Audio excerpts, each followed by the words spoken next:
You're listening to GCN, the world leader in independent talk radio. Okay, ladies and gentlemen, we are now simulcasting at Infowars.com, the syndicated radio program at prisonplanet.tv. For the next 30 minutes or so, we're joined by Congressman Ron Paul, joining us from Texas. Congressman Ron Paul needs no introduction. Congressman, I have just a ton of important questions to ask you, a bunch of listener emails that I promised to read on air and to bring up to you. But out of the gates, what is most important right now on your plate that you think the American people should be made aware of? Oh, boy, there's so many. I guess overall, my biggest worry and concern is the attitude of this administration and the aggressiveness that they're expressing against Pakistan. And I think that it looks like they're more willing to expand the war into Pakistan and less likely into Iran. But if Israel goes into Iran, we're going to be obligated, which might be the precipitating event that will cause a collapse of the dollar, because how are we going to be able to afford this? So that to me is strategically the big issue. In a more casual way, I guess, the project that I'm working on is trying to get as many people as possible to support this audit bill, 1207, which I think it's the last I looked, I think we were up to 86 on this. We got a bunch of new co-sponsors after they heard from their constituents back at home in this 2-week break. So what you do on the radio and what others do elsewhere must be alerting a lot of people, because some members came up to me and they said, boy, I had a couple town hall meetings, and lo and behold, every time I had them, there were 3 or 4 or 5 people saying, are you going to support the audit bill? So those two issues would be the things that I've been thinking about mostly lately. Congressman, I've really been studying this, as I know you have for as long as I've probably been alive, but I've been studying the quickest way to bring down this corrupt system without them starting World War III or bringing in a police state or bankrupting us. And as you said a month ago here on the show, is have grand juries investigate the bankers. They've certainly committed crimes. Audit the Fed, and you call for auditing the Fed, and they arrogantly go on TV and say we're outside the government, above the government. I think you've hit on the issue, not just going for abolishing the Fed, as you also have a bill and co-sponsors, but auditing them. I mean, is it the Congress? Is it some agency of government? Aren't the American people, through our agents, you, the elected servants, having the power to audit this? I mean, can you speak to that fundamental, and is this the Excalibur that can kill the dragon? Yeah, we do have the authority and the moral responsibility. Of course, we had no authority to create the Fed. It's unconstitutional, but it isn't private in the sense that somebody set up a private corporation, all of a sudden it became successful. It has become secret, but the authority comes from the Congress, and the responsibility for the Congress is to monitor everything that it is supposed to do, what it claims it's supporting. But prior to 1978, there was talk of this. The old populists of Texas, Wright Patman, and people like Henry Gonzalez have always called for more openness and transparency of the Fed. But every time that came up, the people would say, well, the GAO has no explicit authority to audit the Fed, so they wouldn't do it. And that was the way they handled it. But finally, on insistence that the GAO have the authority, in 1978 they wrote a law that said now the GAO has the authority to audit the Fed, except for 4 big issues, and that was essentially everything. The important issues were excluded. So in legalizing an audit of the Fed, they actually put it in the law that we couldn't find out any information.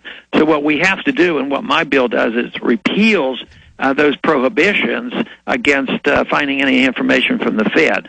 If we get the books open, find out what they're doing, where these trillions of dollars are going, who their friends are, what kind of corrupt governments they support, what central bank activity there is, and how much all this economic planning, not only domestically but internationally, I think then it's going to make it much easier to have monetary reform and do something to get rid of the Fed.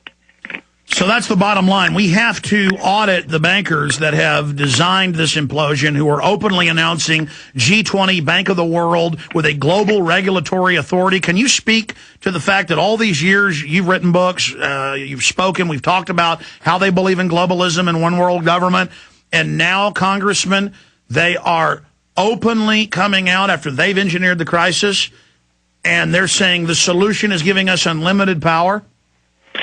That's what they do. We're doing it domestically and we're doing it internationally. I think the IMF made the proposals that they wanted like $50 million, and Obama says, well, let's give them 100. He doubled the amount they requested.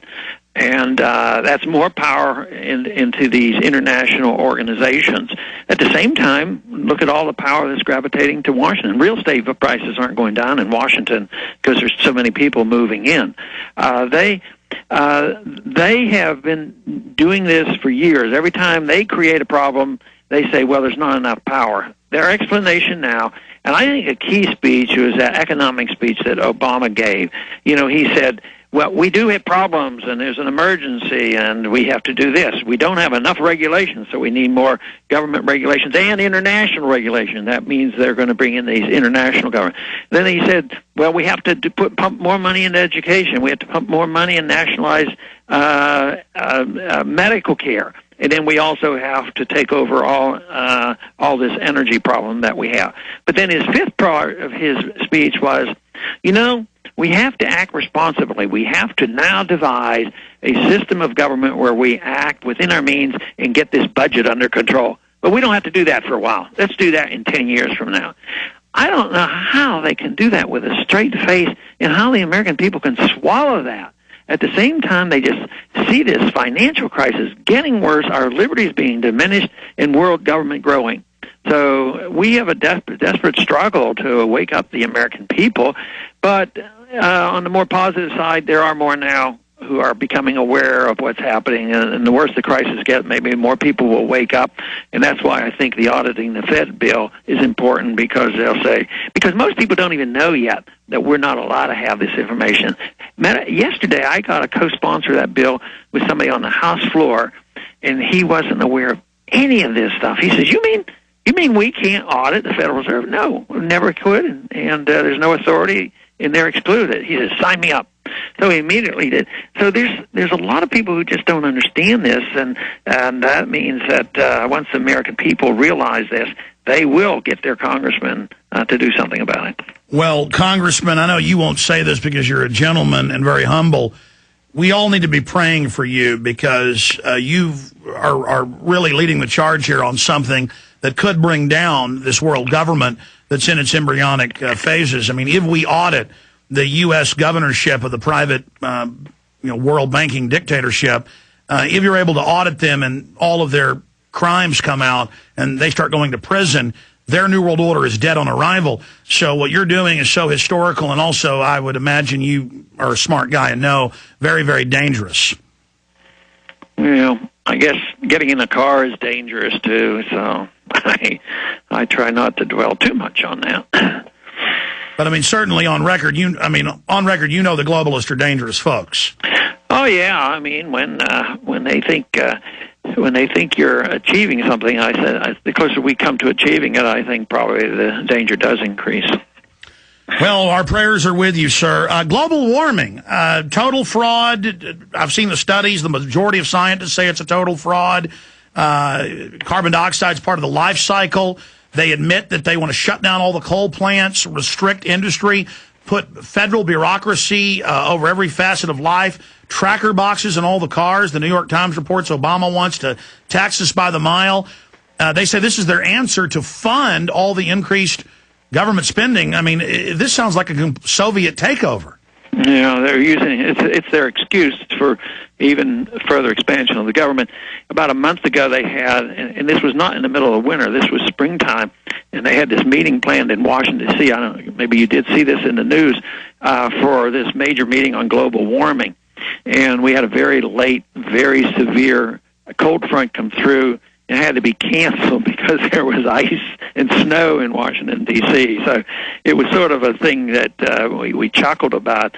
But I I think some of the the emissions are a contributing factor, but I also think there's tremendous science to show that the Earth gets warm and the Earth gets cold, and we're through cycles. And like you said, I think there's pretty strong scientific evidence that these past 10 years have not necessarily been all that bad. I know here, just from our personal experience here in Texas, in my last couple of winters here have been pretty darn chilly. I worried about my tomatoes freezing this year. So I just don't think that this is, a done deal. I don't think they can continue to use this, although sometimes you look at the news and what's going on the House floor, and they want you to accept it, and if you don't, then you're some type of a monster. That's right. They say it's a foregone conclusion. Well, Yeah. Congressman, I've seen the numbers. I know you study the numbers.